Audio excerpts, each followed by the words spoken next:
GM Arjun Erigaisi baru sahaja memenangi WR Masters semalam dan kat sini kita nak tengok satu game throwback pada Olympiad yang dimainkan bulan lepas menentang hitam yang dimainkan oleh GM dari Hungary iaitu Peter Proharska. Kat sini Arjun mainkan pawn ke C4, memilih untuk mainkan English opening dan dibalas dengan pawn E6 oleh Peter.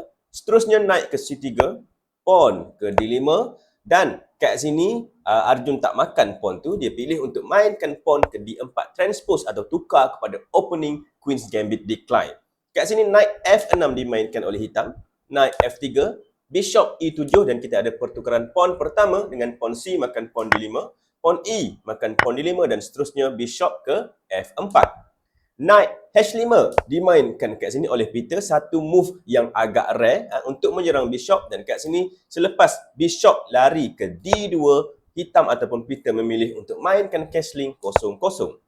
Pawn ke E3 oleh putih, kita ada knight kembali ke F6 selepas dia berlari berkejaran pergi ke H5 tadi. Seterusnya bishop ke D3 oleh putih, kita ada knight B ke D7 dan queen ke C2 oleh Arjun. Kat sini kita dapat tengok ada bateri, ada serangan menghala ke arah king.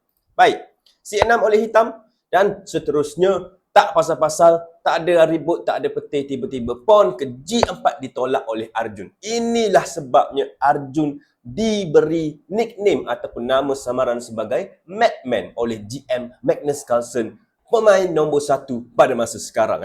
G4 tak pasal-pasal buat serangan. Okey, kita tengok kat sini. Apa jadi kalau knight makan pawn G4 yang percuma ni? Semestinya tak percuma sebab selepas knight makan pawn G4, bishop boleh makan pawn H7 buat check sebab knight dah tak kawal dah peta tu. Jadi ini semestinya walaupun buah sama banyak tapi semestinya king hitam di bawah serangan yang kuat lah. Jadi tak bagus untuk hitam. Sebab tu selepas pawn ke G4, hitam pilih untuk mainkan knight pergi masuk ke E4.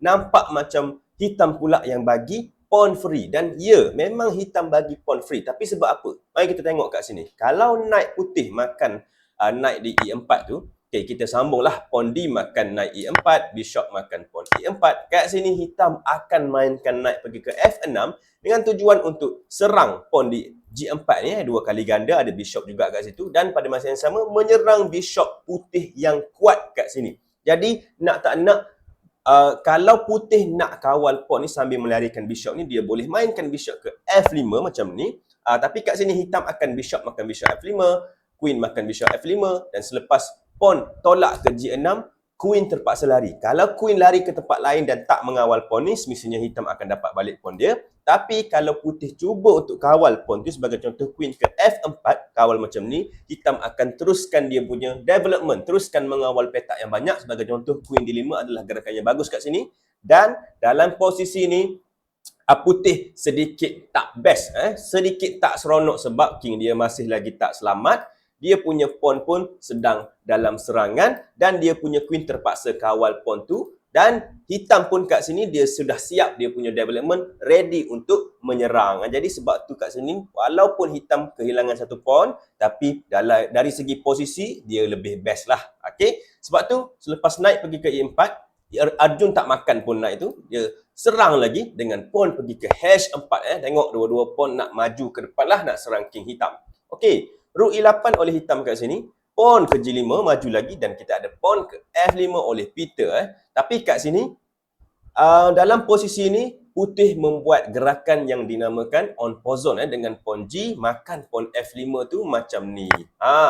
Okay, ini bukan magic ya. Kepada yang pertama kali nampak makan macam ni, ini kita namakan on pozon. Okay, ini merupakan gerakan istimewa dalam chess. Untuk yang tak tahu, korang boleh pergi ke ruangan komen, saya letak video kat situ untuk korang belajar apakah gerakan istimewa ni lah. Okey, seterusnya kat sini kita sambung. Knight makan pawn di F6 tu, knight D makan pawn F6 dan seterusnya kita ada knight pergi ke G5. Sudah semestinya kalau knight makan knight G5 ni, ini sangat tak bagus, sangat belanda lah. Selepas pawn H makan knight di G5 tu, dia serang knight dan knight ni kena lari dan pada masa yang sama putih juga ada serangan yang berbahaya kat sebelah sini. Jadi memakan knight tu tak bagus. Sebab itu kat sini hitam cuba untuk halau knight tu dengan tolakan pawn ke H6.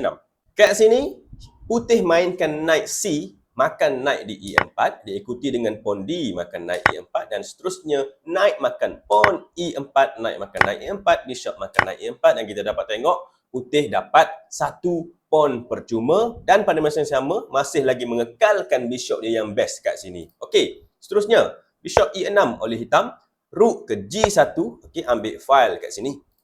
Bishop ke F6 dan membuat castling 000 castling panjang. Kita ada queen ke E7, bishop masuk ke G6 serang rook, jadi rook lari rook E lari ke D8, bishop ke C3, pawn ke E5 kat sini sebab hitam kata tak jadi ni, asyik dia je yang kena serang, jadi dia cuba untuk serang balas putih di sebelah sini. Okey, bishop F5 oleh putih, tapi kat sini hitam tak nak makan bishop tu, dia makan pawn di A2. Yang ini putih bagi free je sebab pawn A2 tu dia kata tak ada masalah sebenarnya. Dia nak gerakan yang bagus dengan rook masuk ke G6 kat sini. Kenapa bagus? Sebab dia nak buka ruang untuk doublekan rook di sebelah sini. Okey. Seterusnya hitam mainkan rook pergi ke F8. Kita ada macam saya cakap tadi, rook D pergi ke G1 buat double rook ke arah king. Dan bukan itu saja, sekarang ni putih ancam untuk rook makan pawn H6 sebab pawn tak boleh nak makan balik tau sebab ada pin kat situ. Jadi sebab itulah Peter larikan dia punya king lah pergi ke H8 dan seterusnya E4 ditolak oleh putih kat sini cuba untuk membuat serangan di sebelah tengah pula. Sebab apa? Sebab dia nak pergi ke E5, nak cuba alihkan bishop. Dan kalau bishop dah tak kawal lari daripada kawal pawn ni, semestinya rook akan makanlah pawn tersebut. Okey, sebab itu kat sini rook dimainkan ke F7 cuba untuk tambah kawalan di G7. Kat sini Arjun tak tolak lagi pawn, dia gerakkan queen D2 terlebih dahulu dan seterusnya queen F8 oleh hitam.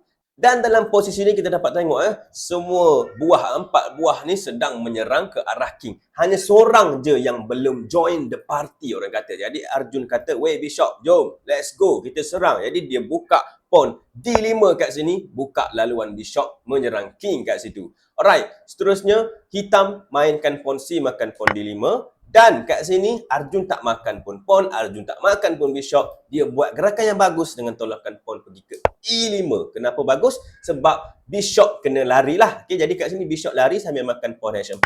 Dan Arjun tak buat apa-apa lagi. Dia tolak lagi pawn ke E6. Satu lagi gerakan yang bagus. Cuba untuk alihkan rook daripada kawal pawn ni. Kat sini rook kena berhati-hati. Kalau rook tu lari ke tempat yang tak bagus, sebagai contoh pawn rook ke E7, semestinya queen boleh makan pawn di H6 check secara percuma. Pawn tak boleh makan balik sebab ada pin kat situ. Jadi selepas king terpaksa lari ke G8, ada checkmate lah dengan rook makan pawn G7 check. Dan selepas contohlah kalau rook makan rook, memang queen pergi ke H7 terus checkmate kat sini. Alright, sebab itu dalam posisi ni rook terpaksa lari ke F6, tutup rook macam ni. Okey, untuk orang biasa macam kita mungkin kita tengok rook makan bishop makan rook dah pun untung, baguslah tu. Tapi untuk orang gila macam GM Arjun ni, dia buat lagi serangan ataupun gerakan yang bagus dengan pawn pergi ke E7 serang queen. Bagi free je pawn tu. Kenapa? Sebab dia nak alihkan queen tu daripada mengawal diagonal sini. Jadi kat sini nak tak nak, hitam terpaksa. Queen terpaksa makan pawn E7 dan kat sinilah Arjun Erigaisi membuat gerakan yang membunuh, gerakan sangat bagus. Korang boleh pause video kat sini dan cari apakah gerakan tersebut. Silakan.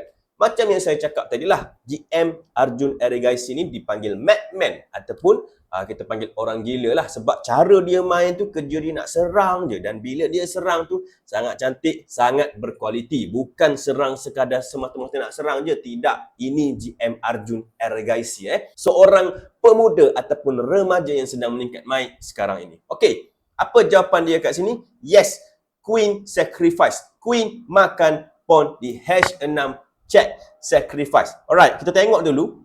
Kalau king lari ke G8, semestinya rook akan makan pawn di G7. Dan kalau king lari ke F8, semestinya queen pergi H8 terus checkmate. Okay, kita kembali kat sini. Kalau queen yang makan pula rook G7 tu, memang queen makan queen, checkmate jugalah kat sini. Sebab itu selepas queen makan H6, memang tak ada apa-apa dah. Sebenarnya hitam boleh buat, tapi sebab Peter ni bagus, sportsmanship yang cantik, dia bagi Arjun selesaikan checkmate dia yang cantik. Jadi kat sini dia pilih untuk pawn G makan queen H6 tadi dan rook makan pawn H6 check, memaksa queen untuk block di H7 dan selepas tu rook makan sahaja queen H7 checkmate.